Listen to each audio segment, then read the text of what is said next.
and to all the youths watching this video right now. This is Teoh here, and it gives me great pleasure to connect with you again with yet another video after reading an interesting article published by The Star on Sunday, May 16, 2010. And in this article, the headline is, "What the Graduates Say." Now, what really fascinated me about this article was that they interviewed these graduates, but they are not merely your typical graduates. They are now our current ministers in our ruling government. They are also high-ranked top executives running public listed companies, government-linked companies, and also multinational corporations.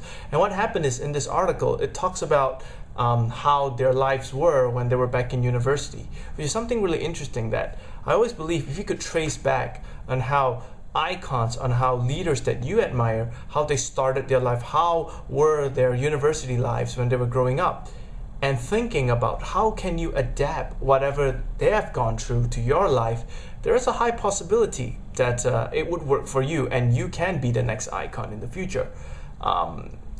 I've personally tried it and it works. So I'm just going to share with you a few of the trends which I've personally seen, but at the same time as well quoting from the newspaper article.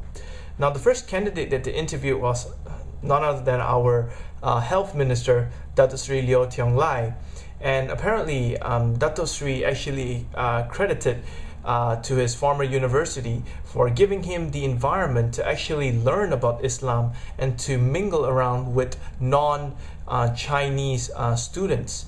And what happened is that he actually explained that this surrounding, this opportunity, this exposure alone has actually allowed him to understand the perspectives and appreciate the diverse range of ideas that are proposed by different people from different backgrounds, So instead of criticizing, we have now come to a point of appreciating, looking at another person's point of view of what are they saying and what's in their mind. And again, for Malaysia, that is what encouraged unity, and that is how you would need to be in order to be a leader for everybody. Now, the next person that I've decided to quote would be Dato Sri Wong Chun Wai. Now, for all of you who, or some of you who do not know who this guy is, he's actually the executive director and the group chief editor for The Star publications. Now, it's quite interesting where he took business. I'm pretty sure most of you, or some of you watching this, would have taken business degrees sometime in your life.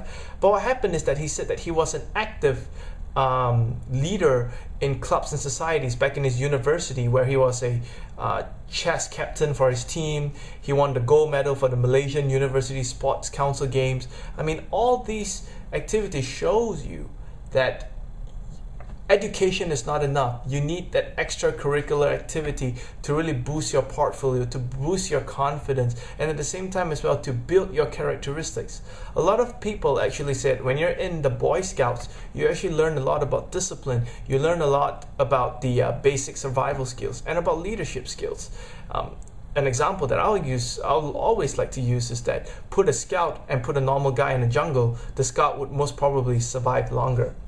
Now, the next person I'd like to quote here is Dato Razali Ibrahim, which is our Deputy Youth and Sports Minister, where he has actually accredited his success and his understanding towards managing people, managing very, very important matters, where all these responsibilities he attributed towards him playing a significant part by being involved in student councils and socializing activities with students, attending networking events, gatherings during his university days, and expanding his network well beyond his age. So you see, what we find from all these ministers, all these leaders of today is that, number one, they mingle with a lot of people. They come to appreciate, they come to understand different people's perspective. Stop criticizing and stop blaming each other. Instead, try to look for the best opinions and best ideas from diverse range of perspectives. They get involved in extracurricular activities like sports, clubs, and societies, because that will provide you with the network. That will provide you with an added value, an added activity for you to go into during your university years, college or school years. Instead of just looking blindly at books, you're now actually at the scene, learning new experiences and getting to meet new people.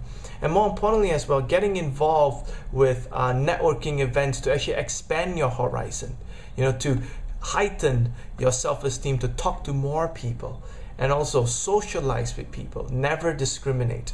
And the last example here, of course, it's one of the entrepreneurs that I personally admire. That is Dato Sri Edmund Santara. He is the founder of Master Skill University College. You would have seen his advertisement across TV, the internet, or especially at the Plaza Tolls in KL, where he was awarded entrepreneurship awards from time and time again. And he's quite interesting when he attributed his success in business and in leadership, or curbing or molding the entrepreneurial spirit, because he was part of the student union, which actually forced him to manage funds, talk to students, manage projects on behalf of the university while championing the voices of the students.